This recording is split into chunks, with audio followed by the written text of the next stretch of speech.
स्त्री जो होती है, मैंने प्रथम अंक में भी बताया था, ये अगाध शक्ति का भंडार है स्त्री। इसके पास इतनी शक्तियां हैं कि आप उसकी कल्पना नहीं कर सकते कि स्त्री क्या क्या कर सकती है। तो इसका मतलब ये नहीं है कि मैं कह रही हूँ कि स्त्री कर सकती है तो पुरुष नहीं कर सकते। पुरुष भी बहुत कुछ कर सकते हैं और बहुत कुछ किया है उन्होंने भी। मेरा तात्पर्य वहाँ ये नहीं है। मैं स्त्री के गुणों का आपको वर्णन इसलिए कर रही हूँ, बखान इसलिए कर रही हूँ कि हम सभी ये जान सके कि वास्तव में स्त्री के पास कितनी शक्तियाँ हैं। देखिए, इतिहास गवाह है।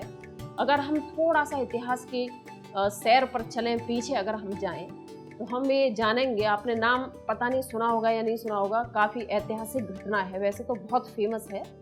तो अपने इतिहास में एक ऋषि हुए हैं, सारे उपनिषदों में उनका वर्णन है, ऋषि याज्ञवल्क्य ऋषि।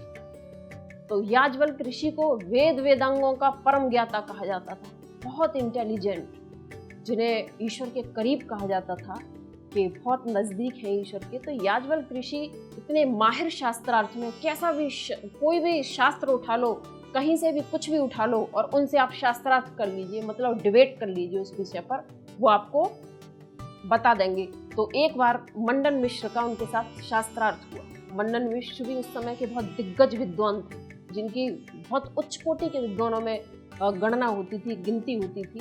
तो मंडन मिश्र ने एक बार याज्ञवल्क्य ऋषि को शास्त्रार्थ के लिए ललकारा, डिबेट के लिए, कि आप आ जाइए, आप अपने आप को ये कहते हैं कि हम बहुत बड़े वेदाचार्य हैं, तो आप आ जाइए, आपके साथ मैं डिबेट करना चाहूँगा।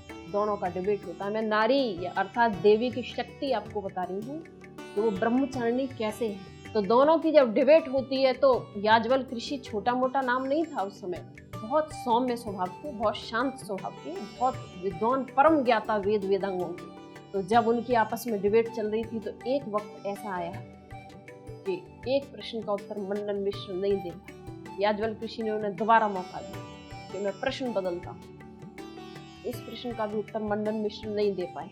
पूरी राज्यसभा में सारे लोग खड़े हो गए, राजा की सभा लगी हुई थी, दोनों में डिबेट हो रहा था। तो सारे लोग खड़े हो गए और उन्होंने घोषित कर दिया कि मंडन मिश्र पराजित हो गए हैं और याज्ञवल्क्य ऋषि विजयी घोषित हुए। याज्ञवल्क्य ऋषि को कोई इस बात की खुशी नहीं थी कि मैं विजयी घोषित हुआ। उन्हें दुख इस बात का था कि मंडन मिश्र बहुत अच्छा विद्वान है, बहुत उच्च कोटि का विद्वान है, लेकिन थोड़ा सा अहंकार उसके अंदर था। तो मंडन मिश्र सिर झुकाए बैठे हैं, अहंकार चूर चूर हो गया है कि याज्ञवल्क्य ऋषि वास्तव में बहुत बड़े वेदों के ज्ञाता हैं।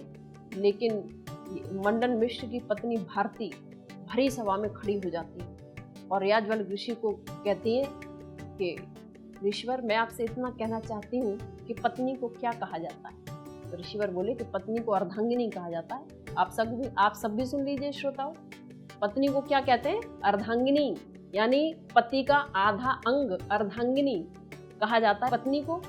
तो क्या अर्धांगिनी कहा जाता है कि अगर पत्नी को अर्धांगिनी कहा जाता है, भारती ललकारती याज्ञवल्क्य ऋषि को, तो अभी मंडन मिश्र हारे नहीं है, अभी मैं जिंदा हूँ और मैं डिबेट करूंगी आपसे। और भरी सभा में भारती खड़ी होती है और मंडन मिश्र की तरफ से भारती शास्त्रार्थ करती है याज्ञवल्क्य ऋषि से। और इतिहास गवाह है कि याज्ञवल्क्य ऋषि की पराजय हुई। इस पूरी सभा में याज्ञवल्क्य ऋषि पराजित हुए और वहां पर भारती की विजय हुई। तो देवियों ने अपने ब्रह्मचारिणी रूप से, अपने शैलपुत्री रूप से, दुर्गा रूप से कितने कितने इतिहास बदले हैं, कितने कितने इतिहास लिखे हैं। ये जब हम इतिहास पढ़ते हैं तो हमें पता चलता है।